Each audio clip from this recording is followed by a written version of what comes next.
can't sleep, trapped in my own mind. Anxiety. Drowning in the darkness, just can't see the light. Depression. Doubtful, insecure, can I really do this? Imposter syndrome. I'm alone, unloved, just feel invisible. That's loneliness. We're not therapists, but we need one.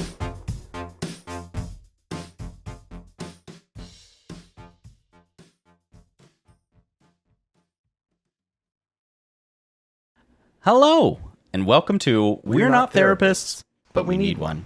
The podcast where we have honest and vulnerable conversations about our mental health with one another. I'm Jay. And I'm Anthony, and neither of us are therapists. But we're trying to help ourselves and each other by sharing our experiences and feelings. In this show, we'll deep dive into topics like anxiety, depression, self-esteem, trauma, and more. We'll talk about how they affect us, how we cope, and what we've learned along the way. We're not doing this to bash or blame anyone, especially our families who may have contributed to our mental health challenges. We're doing this to heal and grow, and hopefully inspire others who can relate and open your mind to your own healing. We also want to warn you that this show may contain some sensitive and triggering content. We'll be talking about personal and painful things that happen to us and how they still affect us to this day. If you're not comfortable with that, or if you feel like you need professional help, this show may not be for you. But if you're ready to join us on this journey of self-discovery and self-improvement, we're glad to have you. We're not experts, but we're honest and we're not alone. Now, let's start the timer. Jay, how do you feel today? Well, I'm actually okay. We're back into the regular schedule of life, and that is annoying, but I also appreciate that I am back in a regular routine again, because it was turning into, I basically took 2 weeks off of life for a minute there, and I feel like it was just me chilling on my couch, walking the dog, and drinking wine. Which, not a problem in my opinion. Right, correct. But I do think that I had to Google alcoholism this morning because in the middle of the night, I broke out in a sweat, which we're in a really cold front right now. It was 16 degrees last night. Yeah. And the house, I keep it a little chill at night. And so I had to Google it because I was like, wait, am I not recognizing signs? And no, I just had a period of heavy drinking because I have no issue saying no. But I'm pretty positive that sweat breakout was an alcohol withdrawal. Yeah, you can have alcohol withdrawal without being an alcoholic. There are plenty of people who go through that. Well, because the thing is like, I don't drink to get drunk. I'm just chilling on some wine, and I can only think of one time on that break that I got further than I usually do, and it's because I decided to go have dinner and have wine. Then I went across the street and hung out at a bar and talked to the bartenders at this bar I like, and then I went home and I was like, fuck it, I'll just have one more glass of wine to top off the night. I'm on break. Good for you. I don't drink to get drunk. It just happens. Yeah. But anyways, so I'm on a schedule now again, and it's going well. I can get more into detail about that, but before I do, I'm going to utilize this turtleneck that I'm wearing right now and say, Anthony, how are you feeling today? I'm pretty good. I'm a little tired today, but it's also because I also had a period of heavy drinking since about the election last year. Oh, and probably started in October for me. Around election week when things got really shitty, I definitely started diving in a little heavier than usual. And just sort of said, fuck it through the end of the year, because things were a little it was the end of the year. Things weren't really happening in some ways, and in some ways they were. Plus there were lots of parties happening. We went to at least one or two every week. So it was a crazy few weeks. Yeah. And so we're doing dry January. And luckily I haven't had to deal with really any withdrawal issues more than just, a little anxiety, but I'm always anxious anyways. Yeah. And once my body gets used to that, we're coping with alcohol. It's like, we don't have to use any of those other methods. Let's just cope with this. Well, yeah, I get that a lot. So anyways, we're doing dry January. This is day 7. We are recording this on the 7th, and like it's good. I just am a little tired because I think like going that hard for that many weeks in a row between drinking and also socializing just really zapped me. And so I've been real, like, not super tired. We did like a 3-mile walk yesterday. I've been having to convince Joe to take walks. Even in this cold. He doesn't like it. I tell him he doesn't have to, but he does not like it. But you know, it's for me so that I can go out and get some fresh air, because I don't get to, like, I guess he technically doesn't either, but you know, I'm inside all day and I'm not anywhere near a window. I don't see the outside world for hours at a time. Yeah, same. So it's just, you know, not even just being outside. I wish I had a window, you know? Yeah, if I could same. see some sunlight or some nature, I think I'd be happier at work. Well, and it's so weird that I'm in a cubicle and like, this sounds so shitty, but based on my salary, I'm just like, how am I still in a cubicle?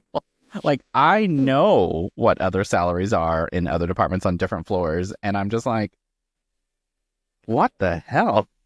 What the hell are they not giving me an office in there? Yeah, I mean, I know it's not based on salary, but in my head, I'm like, God, I'm paid window status. See,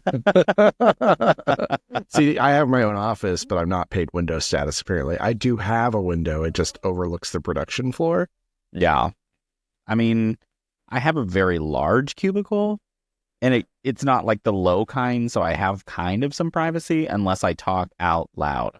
I mean, I've got plenty of privacy. Not that I really need it, aside from like the fact that I've got a window that faces directly into my office that our janitor pops his head into, and it's a jump scare every time. But that's a different conversation. That's a different type of like separate therapy. That's a boundaries conversation, because he does not respect them, and I have to be very insistent about them whenever I'm like, look, like, I'm busy. You need to not be here, because he just wants to sit down and fucking chat, and he makes himself at home, and I'm like, Yep. I used to have someone like that. She retired, but no understanding of personal boundaries and all that stuff. And if you gave into it once, you basically open this door that it's like, oh, everything's okay. And so you just constantly had to keep your boundary up and look busy. And like, it was constant that I'd get up and walk to the bathroom because I'm like, I know you can't follow me in here. Oh, that is my usual go-to. If I know the janitor's in my office mate's office, like if I know that he's in there, and the only way I know is that my coworker stops responding to messages, and it's like a specific time in the morning, and so I'll get up and I'll go to the bathroom to hide from this. So I get it. I'm the same way. But I feel like, since we're touching on the subject, and while we're talking about like alcohol, does your family have any history of substance abuse? I don't think I've ever asked you my dad this. was an alcoholic for sure. Yeah. So is your dad still alive? I don't know if I know that or not. I think so, yes. Yeah, okay. He's still alive, and I think now he like regulates his drinking, but he definitely, I guess when I was really young, well, I know when I was really young, like he just drank all the time, and he was drunk. Yeah. And, you know, I guess maybe alcoholism doesn't affect me in a sense that, like, I don't understand the people that just don't know when to stop. Like, my body, I can just sense. I'm just like, oh, you know, this should probably be my last one. And unless you want to reach this next level. Right. The only time that I don't really notice it is if I have to go out with people and people order shots. It all hits surprisingly at a time that I'm not expecting. And then I'm like, oh my God, I'm drunk. And then like you kind of hit that point where you're just like, well, fuck it, I'll have another. But even then, I know when my stomach's going to get upset. I'm thankful for that, because then I'm like, well, I can't drink more because I'm going to get sick. Yeah, I think that's also what trips me up about alcohol, is that it doesn't make me sick ever. At this point, wish. unless it's like certain alcohols, like milky alcohols will make me sick. But otherwise, I don't really have issues with it. I also feel like it's if it's mixed. Because like if it's like mixing alcohols, I think that's the trigger, which always happens when somebody's getting shots or something. There's always a mix of some sort in there that upsets me. It's crazy because by all rights, scientifically, that shouldn't affect it, but it feels like it does. Maybe it's a sugars thing, but my dad is a super heavy drinker, and my mom's dad was a very heavy drinker. Like my grandma divorced him, and my family alienated him because of his drinking. I know my mom threatened to divorce my dad because it had gotten to a point where, I guess there was, how do I phrase this? This is where I kind of want to filter it on a public show, but we had a family incident that wasn't, like aggressive or dangerous, but there was just an accident that was caused by someone's drinking, and mom was like, you have to quit now or it's a divorce. And he did. Well, that's better. He didn't drink for years. I don't think he drank until after his divorce with mom. And then he went into a phase of alcoholism again briefly until he met his new wife, which I was too young. But if I was legal to drink, she would have drove me to alcoholism. Yeah, it's weird because I didn't drink until I was like well out of high school. I don't think I drank till I was like probably 19 or 20. Yeah, it was definitely like my late teen. Yeah. I mean, I hit a little in my late teens, but it was definitely when I hit 21 with you guys. I was just like boom, boom, boom, boom. Oh, I know. Yep. Sorry, that influenced me. No, it's fine. Yeah, I guess I did drink earlier than that, but only because like there was a night that my dad wanted to watch Blazing Saddles. Of all things was on TV, and my mom didn't want to watch it, and we only had TVs with cable in the living room and in my bedroom. Wow. I think about that as like, now I think back on it and I'm like, wow, but it made sense because my dad usually worked second shift, and so by the time he was home, my mom was like, she'll be up for a little bit, but like she's already had all evening. He didn't get home till like 11:30 or midnight, and so he'll stay up and like watch something, but usually go to sleep. And their schedules just work that way. Yeah. But I guess it didn't this one time. And my dad wanted to watch Blazing Saddles, so he offered to let me have a glass of wine if he could watch it in my bedroom. Oh, wow. With me. So that was my first like glass of wine, was drinking with my dad in my bedroom watching Blazing Saddles. That's kind of a cute memory though. It is. It's a cute memory. I never really think about it that way till like recently. And I'm trying to be a little bit more forgiving with my parents because I understand like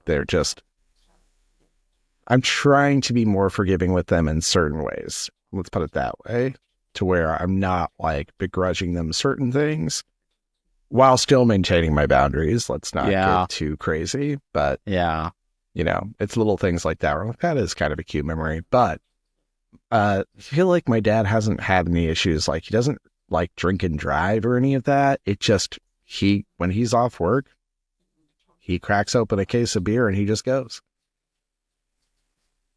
Yeah. It's interesting. What's so fun? Excuse me. What's so funny is when I was younger, definitely when I was 20, I every Friday usually would go out and get drunk.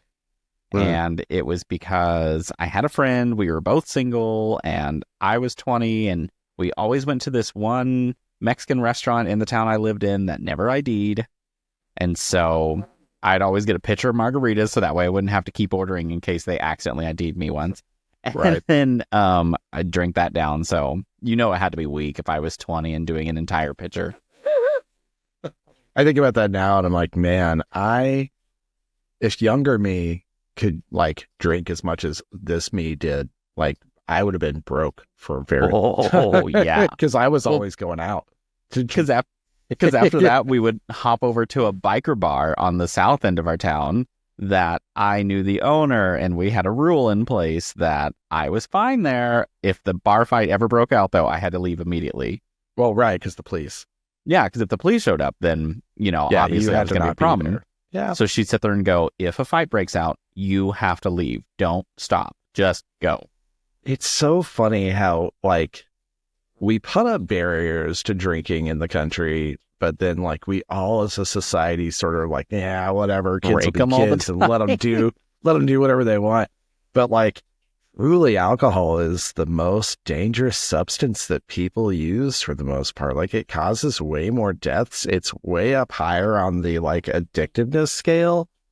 It's wild to think about. Like, if you actually start digging a few layers deeper with alcohol, it's like incredibly harmful in certain ways. And now, granted, this is not me taking any sort of like high horse, because obviously I love a drink, but it's a self-awareness moment where, you know, it's just kind of funny to me, because it is almost like if people struggle with drinking, we look down on them in a way. And I did that for a long time with people until I started to So did realize I. like how it's not about people just going out and having fun. Like these people are not having fun anymore. It's not about that for them. They're out there just trying to exist in some way, shape, or form that doesn't cause them extreme pain. Yeah. And they found an easy coping mechanism, and the brain says, hey, this works, so let's keep This is doing it. A-okay. Yeah, your brain is like, this is absolutely working. We are coping with this. It's super easy. We put it in our body, and then we cope. Yeah. And so I used to, like, of course, because I grew up in a small town and I grew up around super Christians, you know, who view addiction to be like just sin and awful, and which also pisses me off. It's a whole other discussion. Same. But it did kind of color my worldview of people for a long time. And then, Yep. like, I think as I'm getting older, I get more compassionate in some ways, and in other ways I get a lot less compassionate. Yeah. But that's one of the things that I've grown to have compassion for, where I'm like, you know what? Like, who cares if the guy on the corner who's asking for your money wants some alcohol? Who gives a fuck at this point? I mean, a few weeks ago, whenever I was still driving down to Houston, I stopped to get gas at a gas station, and a homeless guy asked me for a box of cigarettes. And at Nice. first I was like, and then all of a sudden, like, I walked in, I was like, you know, if I was in his shoes, I would absolutely be an alcoholic and just want somebody to buy me something. So, yep, Yeah. I'm going to get him a box of cigarettes. Yep. And the staff at the counter were like, why? Why are you doing that? Because I was just like, hey, that guy out there wants Palmolive. Palmolive. Wow.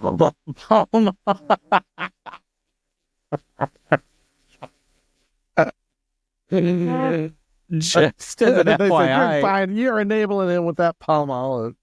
I'm not Jesus. a smoker, so Prawn podcast. therapy is funny sometimes. That is real fucking true. Anyways, I told him, I'm like, if he gets these a lot, I don't know what kind he wants, but just this brand. And they were like, why are you buying those? And I was like, does he want some? And they're like, you don't have to do that. And I was like, I'm aware. Obviously, that I not. have Like, options. Nobody's holding a gun to my head. And I sit there and went, but I'm going to do it. And they're just like, they're expensive. And I was like, and that's when I was like, I would be an alcoholic. So just fucking let me do this for this guy. I don't care. I have the ability to do this. Just let me do it. Just let me fucking do it. And then I Like, think I it's got up the to me. wrong ones, the wrong specific kind of the brand that he wanted. And Yeah. he didn't seem that happy. And I was like, well, okay, now you just got to fuck off. Yeah. Now you can go fuck yourself. You got some cigarettes. Just live with it. I'm sorry that I didn't do better, but I'm also Yeah. deaf and didn't quite hear what you said. I also probably got you Palmolive.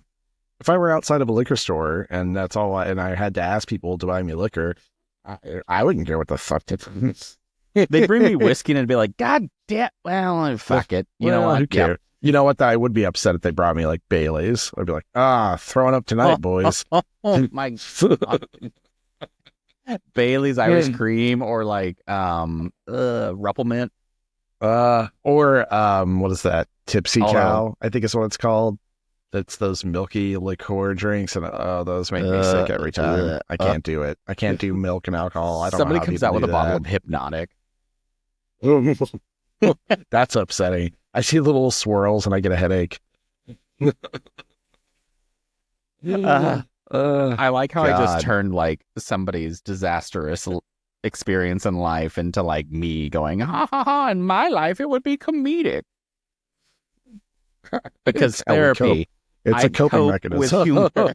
Right. Yeah, it's just wild to me because I see different signs of addiction in my family where, like, of course, my dad and then, like, my grandfather, but, like, my dad's dad, that dude, I don't think he ever drank a day in his life. He made wine, but I don't think he ever really drank the wine that he made. Like, Yeah. he would make wine and bottle it and bury it in the ground and then go dig it out. And, like, he did the whole thing. Yeah. Oh, yeah. He was one of those people who grew up in rural Arkansas who would barter with, like, animal skins. Wow. Yeah, it was a whole thing. He would, like, go out and kill raccoons and go sell the skin, the pelts, and he just knew he could go do that. And I don't know, but anyways. My God, it's like Red Dead Redemption in modern age. Except, like, I guess it wouldn't have been too modern. Jesus, like, I don't know, it would have been like the 1930s or 40s. Oh, okay. No. It wasn't that modern Yeah, there. I don't know say. why my brain was thinking like the 80s or 90s. Oh, God, no. He would have been probably a teenager in, I think, like the 40s. This makes so much more sense. Okay. No. Wait, That let seems me much think. more Yeah. regular in rural areas back yeah. then. Yeah, that's right. He would have been a teenager in the 40s. So, yeah. Okay. Never mind. This Yeah. checks. Because So. rural areas didn't, get anything. Shit. My mom, when she was a kid, I'm pretty positive she said that they had an outhouse for a while. They didn't build the bathroom on until the 60s. That's my great grandma on my mom's side had an outhouse for a while. She actually, at some point, like, I swear, she tells me about, like, sleeping on the ground with a rock as a pillow at some point whenever she was, and I was like, did you live through the Great Depression? Yeah, which grandma lived through the Great Depression. She still, like, didn't have to do that shit. I know. Well, she also lived in California at the time, so Oh, she was living out California way. yeah, she was getting God that damn gold it. rush. Yeah. Well, no, she didn't, because otherwise we would have more money than we. Not true. The Vanderbilts, they used to be rich, and now they have nothing. Right. It's just the name, right? Yeah, that's interesting how you can lose all your money and still survive on a name. Do they still, like, have money of some sort? Like, Because remember how I don't know if you know the story, but so they're like Anderson kicking Cooper? rocks, like they gotta live paycheck to paycheck.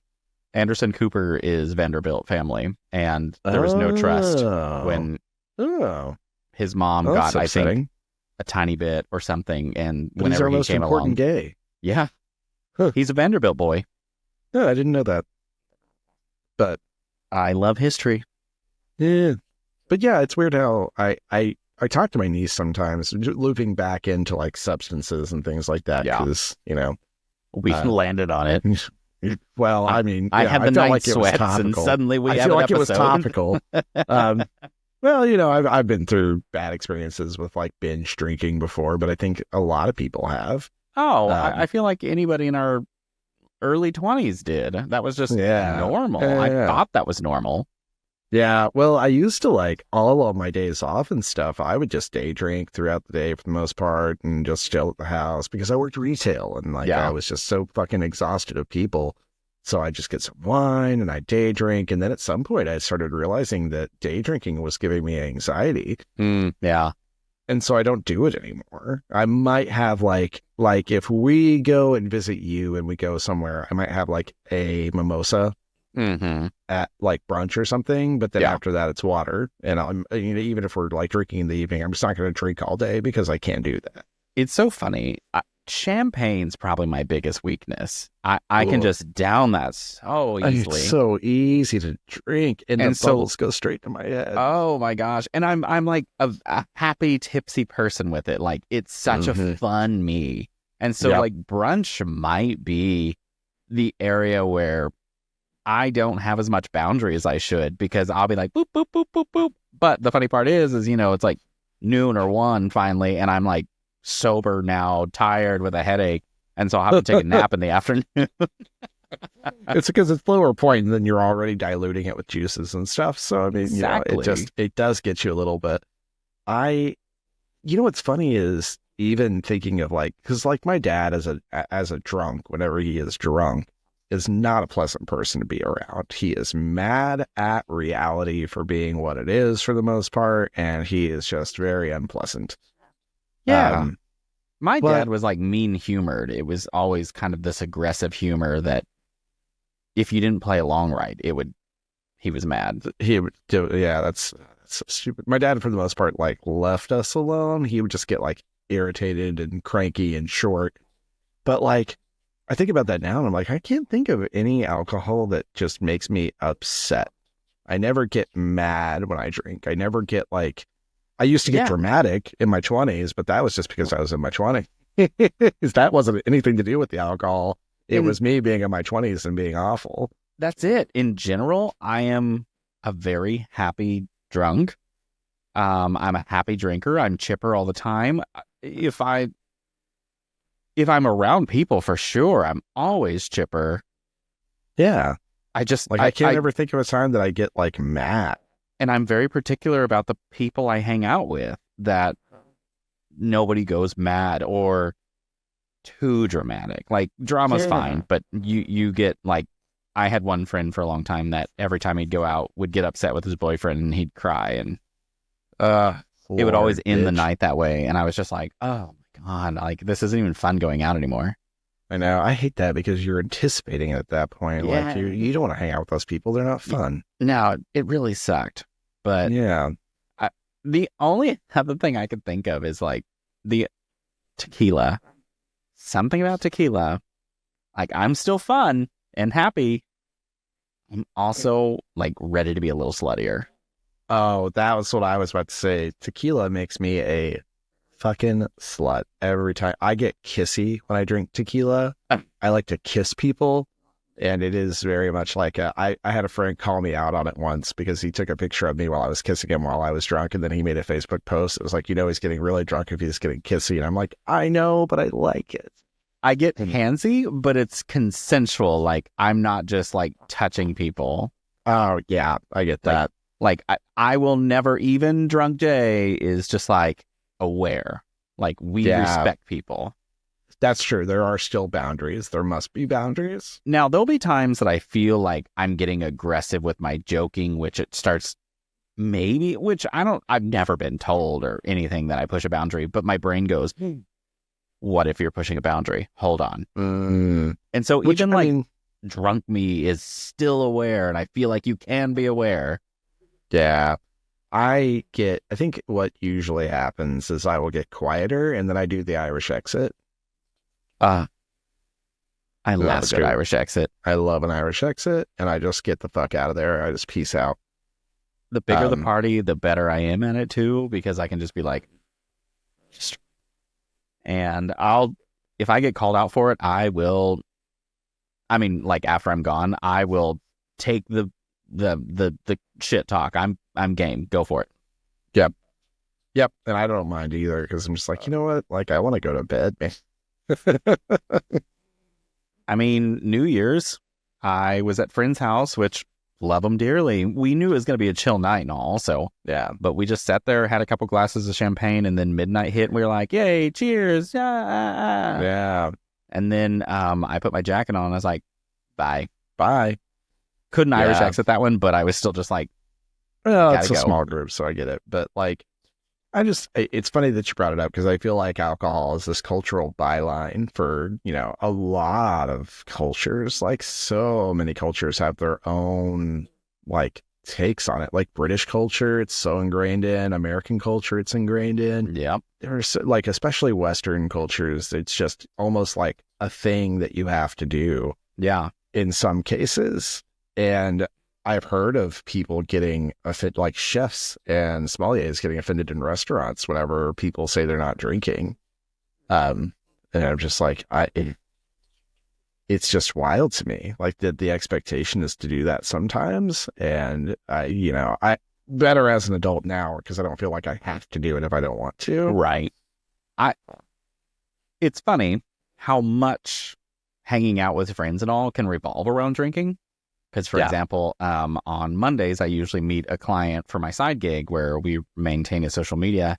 And every week we went to McNelly's and would have a beer. Sometimes we went clear up to 4. And sometimes we'd eat dinner together, all that stuff. I told him for the new year, I wanted to kind of cut back on doing that because I just feel like it messed up my Monday evening where I wouldn't get as much done as I should. Yeah. And so this year we decided to change our pattern. So we went to like a coffee shop for smoothies yesterday, and it took us forever to figure out what to do and where to go that didn't consist of the temptation of alcohol, which all these places near me have great alcohol choices. So I was like, Yep. it's so easy to land on that. It's easy to access. It's kind of everywhere. And it's funny because if you're in the act of like, if you're not trying to not drink, you won't really notice it. But if you're actively trying to not drink, you will 100% notice it. And you can't really go to a restaurant because like we're not eating dinner.